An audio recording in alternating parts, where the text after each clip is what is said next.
साक्षी एक सब्जी वाले ठेले पर रुकती है। करीब 40 साल का एक आदमी सब्जियां बेच रहा है।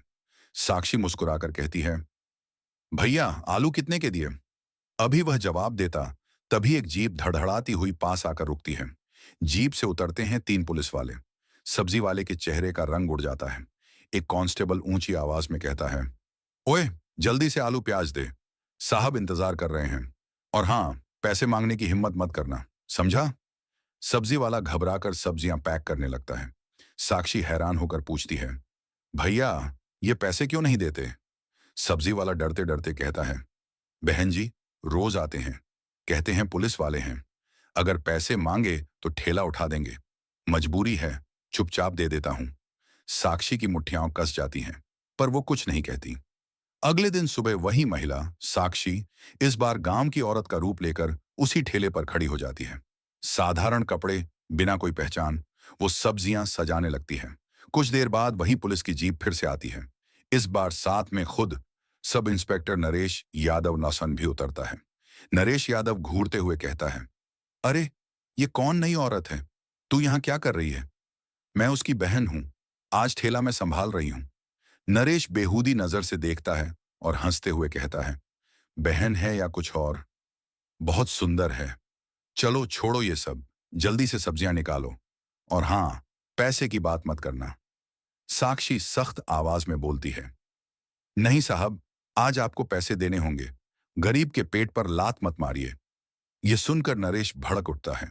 गुस्से में उसका हाथ उठता है और वह जोरदार थप्पड़ साक्षी के चेहरे पर जड़ देता है। भीड़ सहम जाती है। साक्षी की आंखों में आंसू हैं, लेकिन चेहरा अभी भी मजबूत है। वह धीमे स्वर में कहती है, अब बहुत हुआ, इसका हिसाब मिलेगा।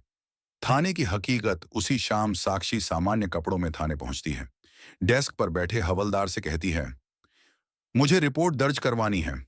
हवलदार हंसते हुए कहता है, रिपोर्ट? यहां बिना पैसे रिपोर्ट नहीं होती मैडम।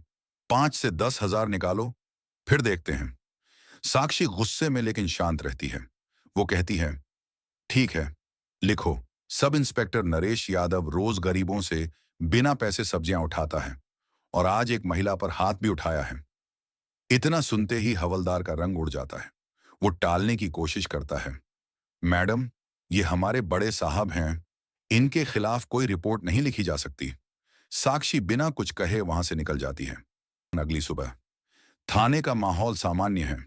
अचानक बाहर से गाड़ियों का काफिला आता है। दरवाजा खुलता है और अंदर प्रवेश करती है वही महिला, लेकिन इस बार पुलिस की मजिस्ट्रेट इंस्पेक्टर की वर्दी मना में। चेहरे पर आत्मविश्वास, चाल में शक्ति। सारा थाना हक्का बक्का रह जाता है। हवलदार और सब इंस्पेक्टर नरेश यादव के चेहरे का रंग उड़ जाता है। साक्षी की आवाज गूंजती है, मैं हूं इंस्पेक्टर साक्षी वर्मा। कल तक तुम लोग मुझे गरीब समझकर दबाते रहे, लेकिन आज मैं यहां हूं यह दिखाने कि वर्दी का मतलब गुंडागर्दी नहीं, जनता की सेवा है।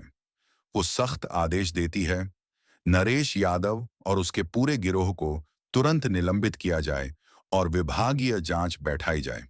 नरेश और उसके साथी कांपते हुए पैरों में गिर जाते हैं। मैडम जी, माफ कर दीजिए, दोबारा गलती नहीं होगी।